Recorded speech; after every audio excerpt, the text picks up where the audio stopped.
आज बीजक आध्यात्मिक यात्रा में आप सबका हार्दिक स्वागत है। शब्द प्रकरण के शब्द 79 नंबर के ये शब्द है। साहिब कहते हैं, कहू अंबर कासो लागा, चेतन हारा चेत सुभागा। अंबर मध्य दिसे तारा, एक चेता एक चेतन हारा। जो खोजो सो उहुआ नाही, सो तो आही अमर पद माही। कहीं कबीर बूझे सोई, कहीं कबीर पद बूझे सोई। मुख हृदया जाके एकय होई। साहिब इसके पूर्व शब्द में ये बताया है कि तुम अविनाशी चेतन में रमो, और जैसी जिनकी समझ होती है वैसी उनकी गति होती है।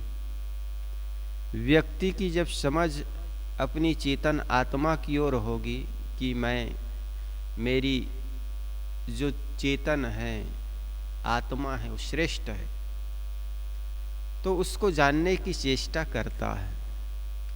यही बात साहब पुनः दृढ़ाना चाहते हैं। कहू वो अंबर, कहू हो अंबर कासो लागा। हे अंबर, हे अविनाशी चेतन, कहाँ लग रहा है? जड़ अध्यास बाहर के जो भी जड़ता है उसी तरफ चले जा रहे हो। जो दिखाई पड़ रहा है उस ओर दौड़े चले जा रहे हो, तो समझना चेतन हारा चेत सुभागा। हे चेतन हारा, हे सौभाग्यशाली मनुष्य, जिसकी ओर तुम दौड़े चले जा रहे हो वो तो नाशवान है, और तू अविनाशी है। नाशवान की ओर चले जा रहे हो, इसलिए नश्वरता को छोड़कर के अविनाशी चेतन में लगो। अधिकतर लोग संसार के प्राणी, पदार्थ, मकान, दुकान, यश, कीर्ति, व्यापार और सर्विस में ही दौड़े चले जा रहे हैं। ये कब तक का है? जब तक शरीर है। पद मिल गया, शरीर भी अस्वस्थ हो जाने से वो पद का जो आनंद होना चाहिए कहाँ हो पाता।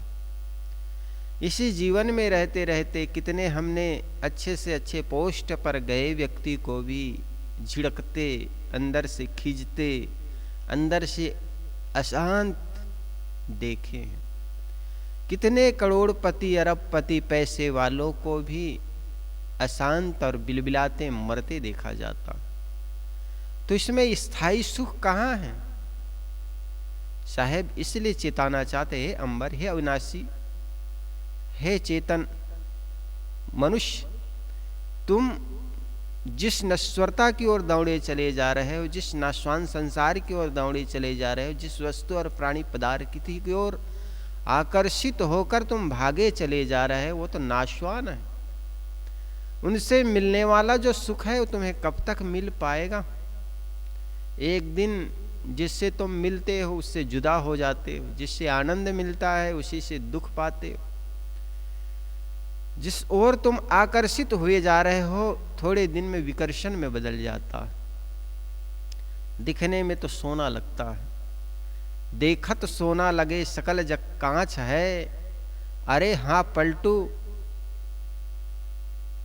जीवन कहिए साँच तो मरना। हाँ, जीवन कहिए झूठ तो मरना साँच है ये। अच्छा,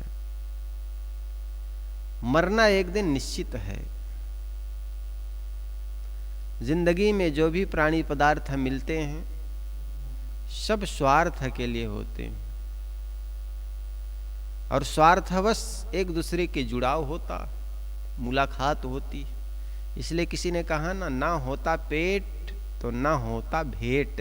भेंट कहते मुलाकात। ये पेट के लिए सब मुलाकात एक दूसरे से होता।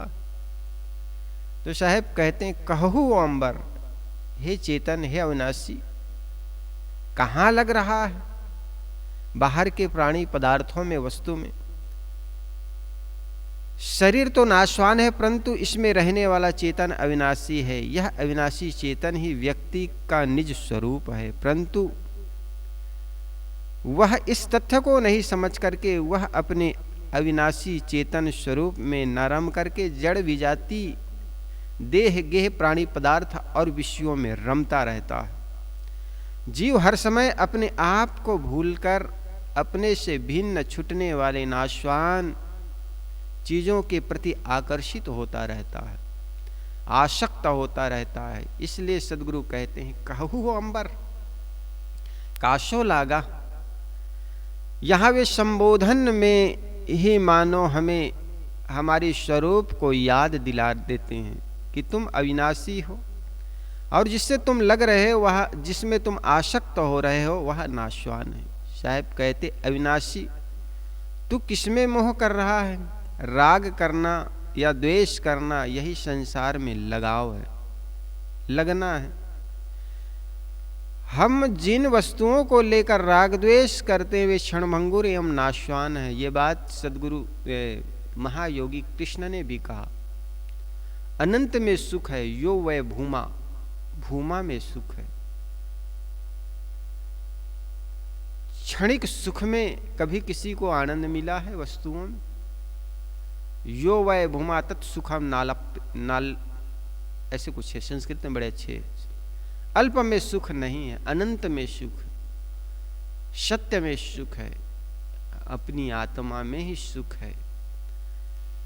और इसी को सनातन कहते हैं। सनातन का मतलब ये नहीं कि तुम किसकी पूजा करते हो, किसको मानते हो। सत्य को मानना ही सनातन है। और सत्य है आपकी आत्मा। कोई झुठला सकता है क्या? बाहर के सनातन नकली हो सकते हैं, लेकिन सत्य को मानने वाला व्यक्ति सदा से सनातन है। और वो सनातन है हमारे निज स्वरूप, अपनी आत्मा।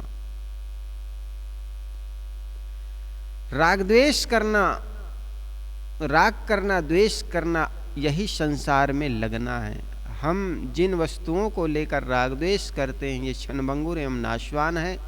नाशवान वस्तु के लिए मुझ अविनाशी का विचलित होना मेरे घोर स्वरूप के अज्ञानवश इन्हीं का निरंतर चिंतन करता रहता हूँ। अज्ञानतावश ही तो चिंतन करता है। बड़े बड़े अहंकारी राजे महाराजे सब कुछ यहीं छोड़ कर के चले गए, फिर भी हमारी आंखें नहीं खुल रही है। अति प्रिय मानी गई देह तक जीव के साथ नहीं जाते, फिर हम किसका अहंकार कर रहे हैं? साहेब कहते हैं, कहू हो अंबर कासो लागा, चेतन हारा चेत सुभागा। अंबर मध्य दिसे तारा। साहेब आगे पंक्ति में कहते हैं, अंबर मध्य, ऊपर आकाश में जो तारे दिखते हैं, दिसे तारे, जो तारे दिखाई पड़ते वो अंबर में। अंबर मतलब आकाश। यहाँ पर देखो अंबर का दो अर्थ हो गए, एक का चेतन आत्मा के लिए है और दूसरा आकाश के लिए है। तो साहेब कहते हैं यहाँ पर अंबर कहते हैं आकाश को। आकाश में ही तारे टिमटिमाते हैं। दुनिया में जो हम तारे सूरज देखते हैं यहाँ से कुछ दूर पर, हजारों करोड़ों किलोमीटर दूर पर है। और एक तारे ही नहीं, जो भी टिमटिमा रहे हैं तारे के भांति, वो सारे विशाल विशाल सूरज है। वो अपने अपने उपग्रह के आसपास, उनके अनेक ग्रह और उपग्रह होते हैं, वे चक्कर लगा रहे हैं। इसलिए वैज्ञानिक ये कल्पना करते हैं कि उसके ग्रह में अन्य प्राणी या जीव हो सकते हैं। अभी तक केवल चंद्र ग्रह और मंगल ग्रह तक ही लोगों की पहुंच हो पाई है और मंगल ग्रह में जीवन नहीं मिला। तो पास के जो ग्रह है वहीं तक ही पहुंच पाए हैं लोग। और ऐसे अनंत अनंत ग्रह हो सकते हैं जिसमें जीव पाने की, प्राणी पाने की कल्पना करते हैं। तो कहने का मतलब साहब कहते हैं जो तारे हैं वो आकाश के मध्य होते हैं। अंबर मध्य दिसे तारे, एक चेता एक चेतन हारा। साहेब कहते हैं एक चेता है, एक चेतन हारा है। चेतन हारा चेत सुभागा। सद्गुरु कहते हैं कि हे सौभाग्यशाली मनुष्य, तू अपने ज्ञान स्वरूप को समझ, जानने वाला तू है। तू अपने आप में जाग जा, छोड़ दे और सारे छूटने वाले प्राणी पदार्थों का मोह। जीव का मानव शरीर में आना ही उनका सौभाग्य है। इसलिए गोस्वामी तुलसीदास जी ने कहा है ना, बड़े भाग्य मानुष तन पावा, सुर दुर्लभ सं कर गावा। साधन धाम मोक्ष का द्वारा, पाय सुयोग परलोक संवारा। ये साधन धाम है, एक साधन है जहां से होकर के आप स्वर्ग की सीढ़ी को प्राप्त करते हैं, अर्थात स्वर्गमय जीवन जी सकते हैं। और अगर वहीं से नीचे उतर गए तो आपका जीवन नरक से भी बदतर हो सकता। इसलिए गोस्वामी तुलसीदास जी कहते ये मानुष का तन है, बड़े सौभाग्य से मिलते हैं। और सदगुरु कबीर ने भी कहा, मानुष तेरा गुण बड़ा, मांस न आवे काज। हे मनुष्य, तू ये मनुष्य तन में आया है तो तुम्हारा गुण का महत्व है, तुम्हारे देह का महत्व नहीं है। देह तो सबका सड़ रहा है, जानवर का भी शरीर है तो वैसा ही तुम्हारा एक शरीर है, लेकिन तुम अपने गुणों के कारण महान हो। इसलिए साहब ने कहा, मानुष तेरा गुण बड़ा। हे मनुष्य, तुम्हारा गुण बड़ा है, अन्यथा तो ये क्या है। दसहों द्वार नरक भर बूढ़े, तू गंदी को बेड़ो। अन्यथा ये तुम्हारा जो शरीर है गंदगी का एक बेड़ा है। अगर इसमें अपना कल्याण का काम, पर उपकार का काम, पर सेवा का काम करते हो तो जीवन धन्य हो जाता। अन्यथा तो हजारों आए लाखों चले गए, नेकी बदी का भार उठाए चले गए। मर जाना कोई गलत नहीं है। दुनिया के सारे महापुरुष आए इस दुनिया में और शरीर छोड़ छोड़ करके चले गए, लेकिन कुछ ऐसे समाज के लिए पदचिन्ह छोड़ गए जिस पर चल करके व्यक्ति अपना जीवन को, परम शांति को उपलब्ध हो सकते। धन्य जीवन है वह जो पर उपकार के लिए जी रहा है। इसलिए पर सेवा में जिस व्यक्ति का जीवन खप जाए, लग जाए, वही तो जीवन धन्य है।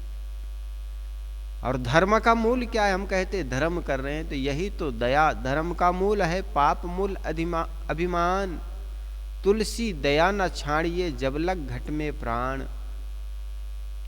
सदगुरु कबीर ने इसी को कहा, सांच बराबर तप नहीं, झूठ बराबर पाप, जाके हृदय सांच है ताके हृदय आप। झूठ बोलने के समान कोई पाप नहीं, और पापी आदमी को राक्षस कहते हैं। और जिसके हृदय में पुण्य और सत्य है वही आप हैं, वही राम हैं, वही आप कृष्ण हो जाते हैं। आप में परमात्मा का उदय हो जाते हैं, बाहर कहीं खोजना नहीं।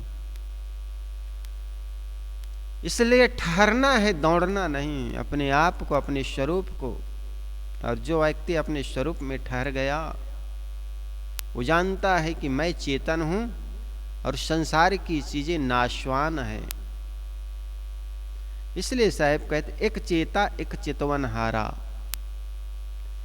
जिस परम शांति एवं परम विश्राम को खोज रहे हो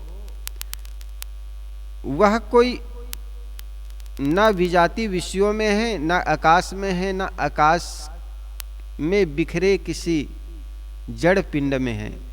वह तो तुम्हारे अविनाशी चेतन स्वरूप है। अपने स्वरूप को जो जान जाता है, अपने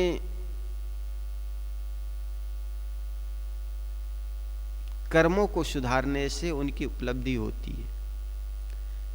मन के भटकाव को दूर करना है, अपने कर्मों को सुधारना है। इसलिए साहब कहते, अंबर मध्य दिशे तारा। पहली पंक्ति, अंबर शब्द का अर्थ होता है अविनाशी।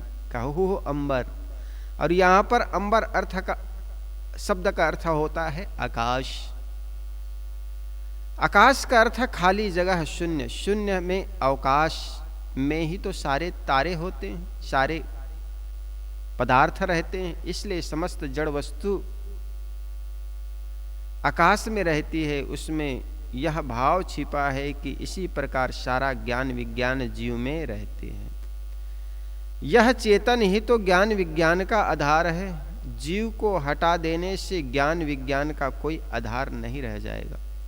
एक चेता एक चितवन हारा। मानव से कीट तक सभी देहों में रहने वाले जीव चेतन स्वरूप है, मूलतः सब ज्ञान स्वरूप है। परंतु मानव में विवेक है, इसलिए विशेष ज्ञान उदय यही हो सकता है। सभी मानव में विवेक शक्ति है, उसमें अंतर इतना है कि एक चेता है, एक चेतवन हारा है। एक चेताता है, एक चेतता है, दूसरा चेतता है। एक चेतता है, दूसरा चेताता है। एक जानता है, दूसरा जगाता है। एक जगाना चाहता है, दूसरा जगता है। यह एक शिष्य कहलाता है, दूसरा गुरु कहलाता है। जो जागता है वह गुरु है। हर क्षेत्र में जगने जगाने वाले होते हैं। एक सिखाता है, दूसरा सीखता है। एक पढ़ता है, दूसरा पढ़ाता है। एक बोध लेता है और दूसरा बोध देता है। एक शिष्य कहलाता है, दूसरा गुरु कहलाता है, परंतु वे सब मूलतः एक ही समान चेतन होते हैं। गुरु शिष्य में मौलिक अंतर नहीं है, दैहिक अंतर हो सकता है, देह में अंतर हो सकता है, जानकारी में अंतर हो सकता है, और यही अंतर उनको गुरु और शिष्य बना देता है। लेकिन चेतना में समान है। जैसे में मुझ में चेतन है, मुझ में दर्द और पीड़ा होती, सामने वाले शिष्य में क्या दर्द और पीड़ा नहीं होंगी? समान होता है। लेकिन चेतना सब में समान है, इसलिए सबको पीड़ा समान होती। लेकिन देह में अंतर होता है, जानकारी में अंतर होता है।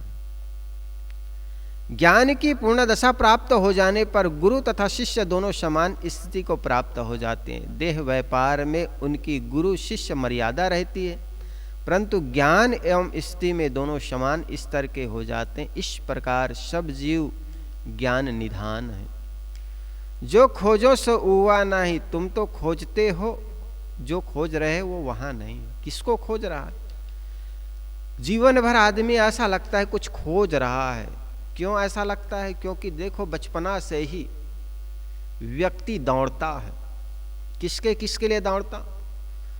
जैसा ही जन्म लिया बच्चा रोने लगता है, माँ अपने स्तनपान कराने लगती है, बच्चा चुप हो जाता है थोड़ा, और बड़ा होता है खिलौना के लिए रोता है।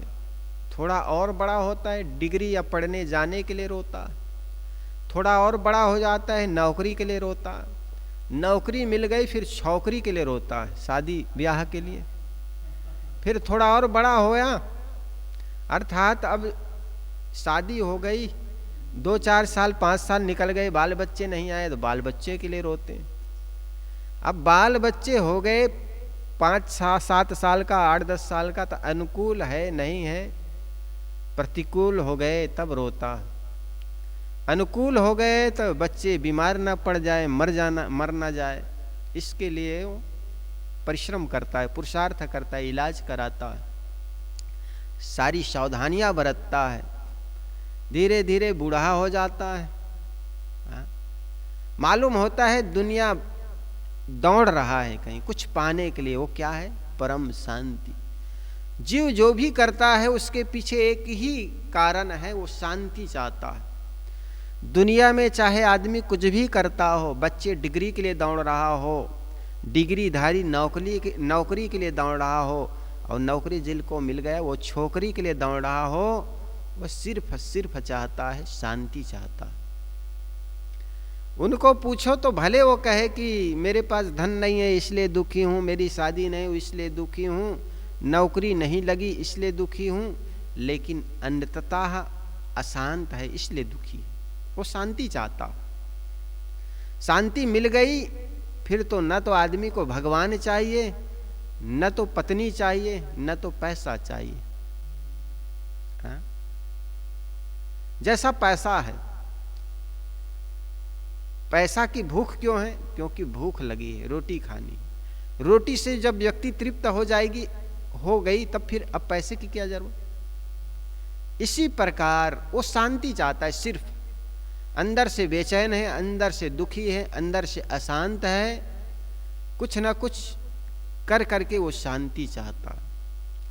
कोई भी कुछ करता हो, एक आदमी चोरी कर रहा हो, उस चोर से पकड़ के पूछो आप क्या चाहते हो, तो वो कहता है चोरी से धन हाथ लगता है और धन से जीवन में शांति आती है, सुख आता है, इसलिए मैं चोरी करता हूं। एक गांव का किसान खेतों में ठंडी के दिनों में ठिठुरते हुए, गर्मी के दिनों में पसीनों से तरबतर होकर के और बारिश के दिनों में पानी से भीगते हुए खेतों में मेहनत करता है, फावड़ा चलाता है, हल चलाता है। उस किसान भाई से पूछो आप क्या चाहते हैं, तो वह भी कहता है महाराज मैं खेतों में मेहनत करता हूं तो फसल अच्छी आती है, और फसल अच्छी होती तो घर के लोगों के जीवन में खुशहाली आती है, और जब घर के परिवार के लोगों में खुशहाली आएगी तो मेरे जीवन में शांति आएगी। महाराज मैं ये सब शांति के लिए कर रहा हूं। एक साधु घर छोड़ करके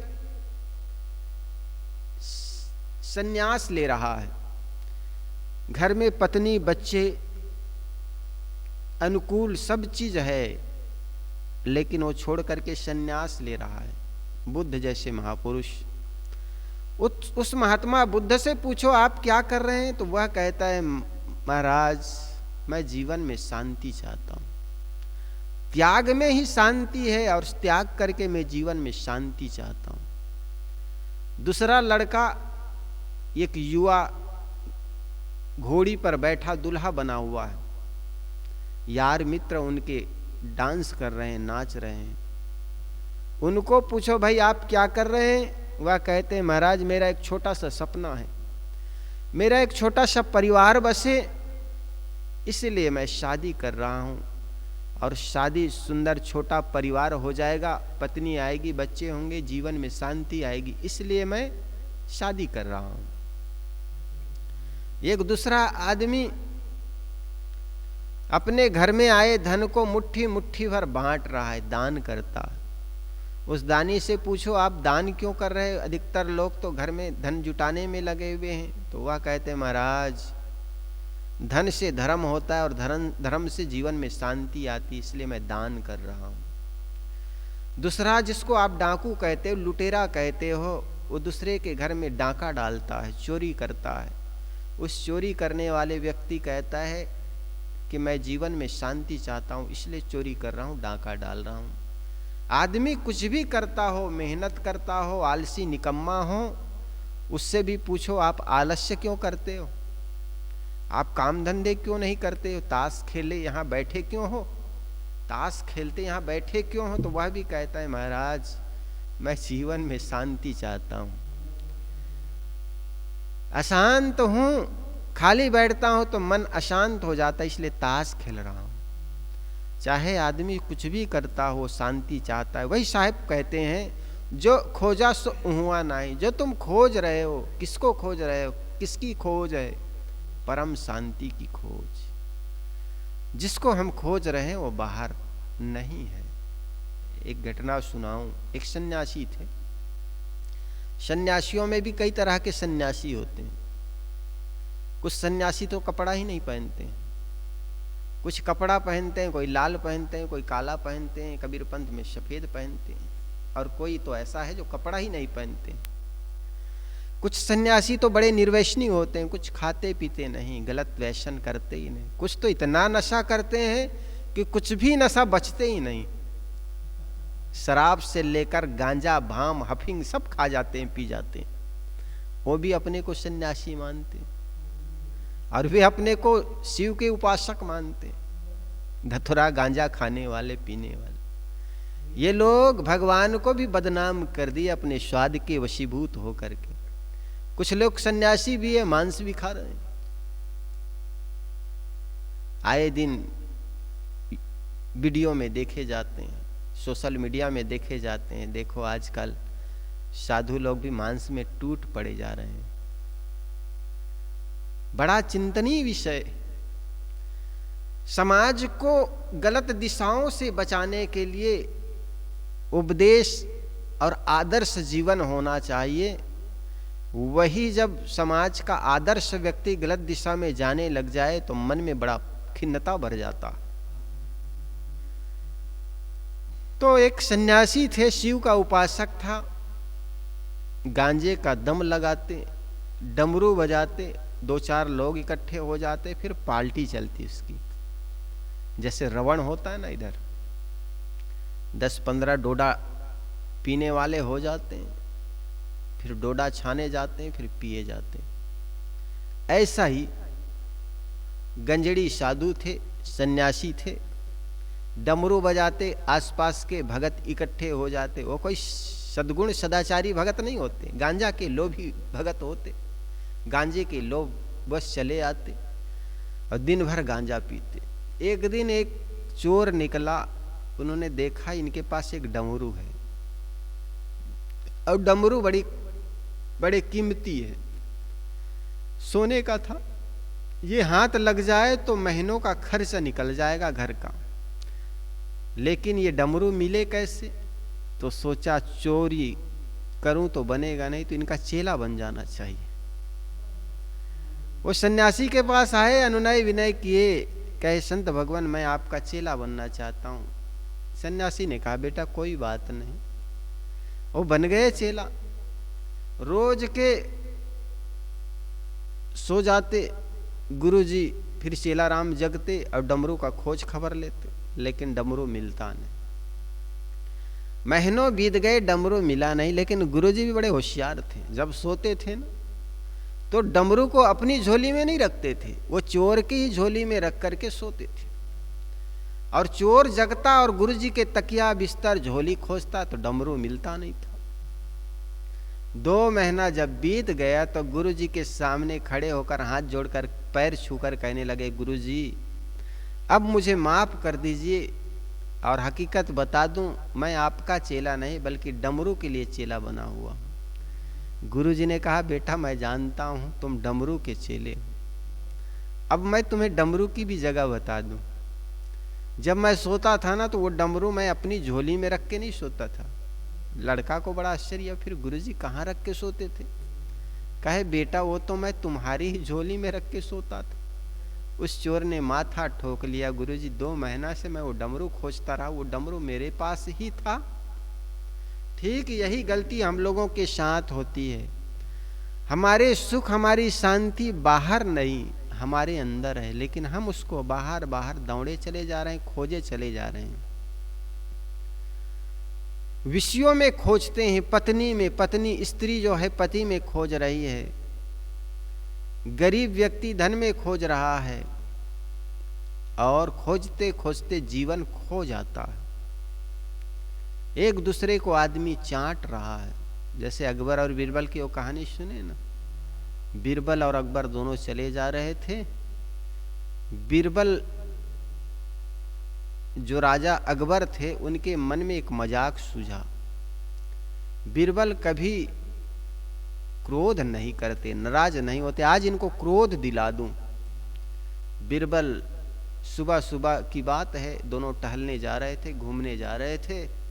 अकबर ने बीरबल से कहा, बीरबल मैं रात्रि में एक स्वप्न देखा। ने कहा हुजूर, हम दोनों चले जा रहे थे, सामने 2 गड्ढा मिला। एक गंदगी से भरा हुआ गड्ढा था, दूसरा शहद से भरा हुआ गड्ढा था। सामने आए, हम देख नहीं पाए। मैं शहद से भरा हुआ गड्ढा में गिर गया और तुम विष्ठा से भरे हुए गड्ढे में तुम गिर गए। अकबर ने सोचा बीरबल का अच्छा मजाक उड़ाया, गंदगी में डूब गया, फिर भी नाखुश हुए नहीं। बीरबल बड़े सहज हृदय था, उन्होंने नाखुश नहीं हुए, नाराज नहीं हुए। उन्होंने बात बनाते हुए कहा सरकार फिर क्या हुआ? अकबर ने कहा फिर क्या हुआ? नींद खुल गई। बीरबल समझ गया मेरा ये मजाक उड़ा रहे हैं। उन्होंने कहा सरकार इसके आगे कुछ हुआ कि नहीं हुआ? कहे मुझे तो पता नहीं चला, नींद खुल गई। बीरबल ने बात बनाते हुए कहा सरकार मैं थोड़े देर तक सोया रहा तो मैं आगे और देखा, ऐसा ही स्वप्न।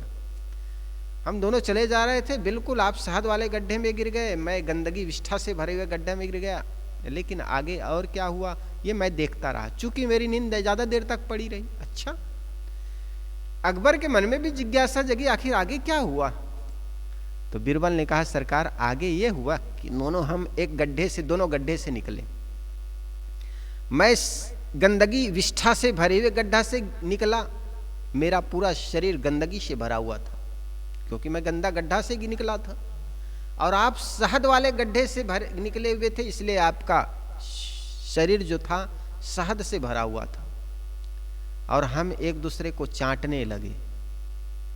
इसका मतलब बीरबल शहद मिठास को चाटता है और अकबर गंदगी को चाट रहा है। ठीक ऐसा ही गरीब अमीर को चाट रहा है और अमीर सोचता है ये गरीब बड़े नाखुश है, खुश है, इनके पास कोई लफड़ा नहीं है।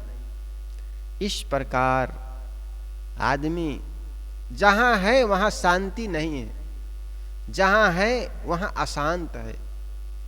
साहब कहते हैं जो बाहर खोज रहे हो ना कि सुख दूर है, जैसे भगवान को खोजने वाले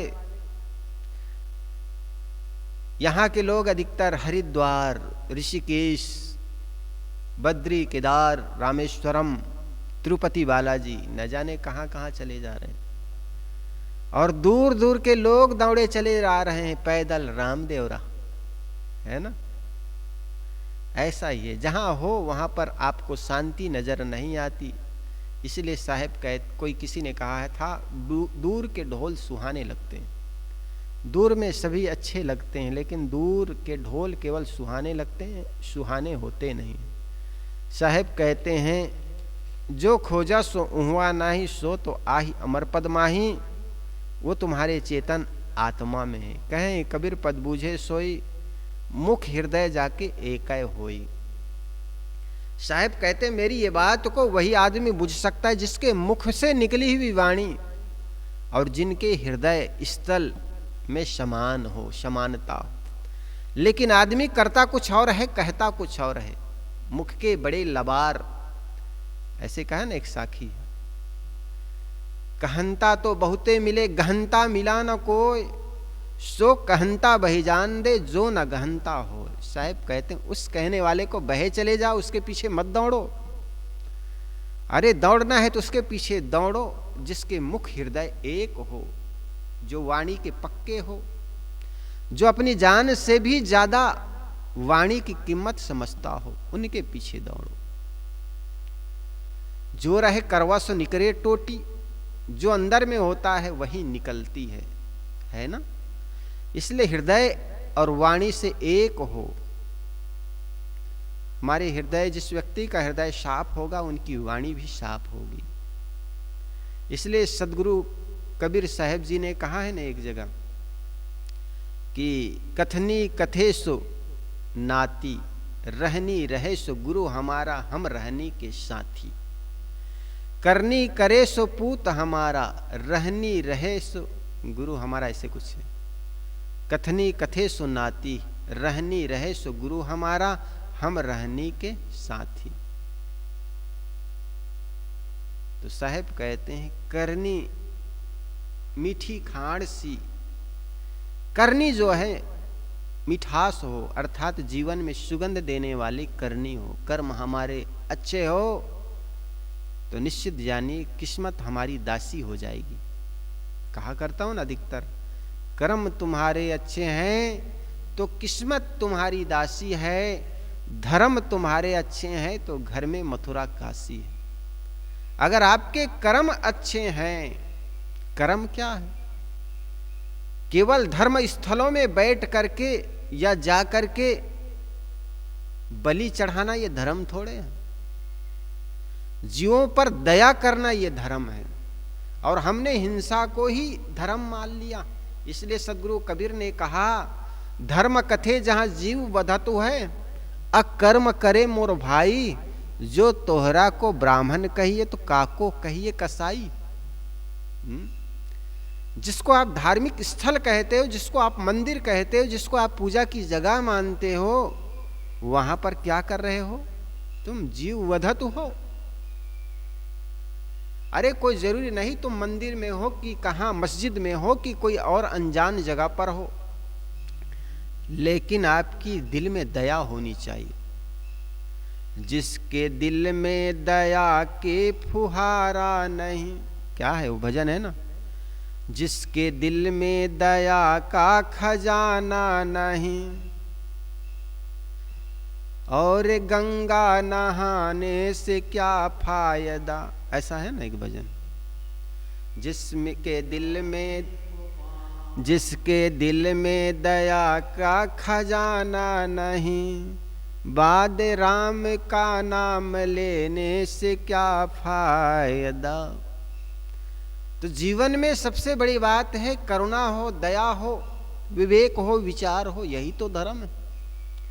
और धर्म के नाम पर हम कुछ भी मान ले कि अमुक ग्रंथ में क्या लिखा है, नहीं लिखा है, वो बहुत महत्वपूर्ण नहीं होता है। एक जगत गुरु कह रहे थे हमारे शास्त्रों में नहीं है। अरे शास्त्रों में नहीं है तो ये लिख लेनी चाहिए, और लिख लोगे तो वही शास्त्र बन जाएगा। कोई जरूरी थोड़े है कि लिखी हुई हर बात। इसलिए सदगुरु कबीर ने कहा, तू कहता है कागज लिखी और मैं कहता हूं आंखन देखी, तोहर तेरा मेरा मनवा कैसे एक होई रे।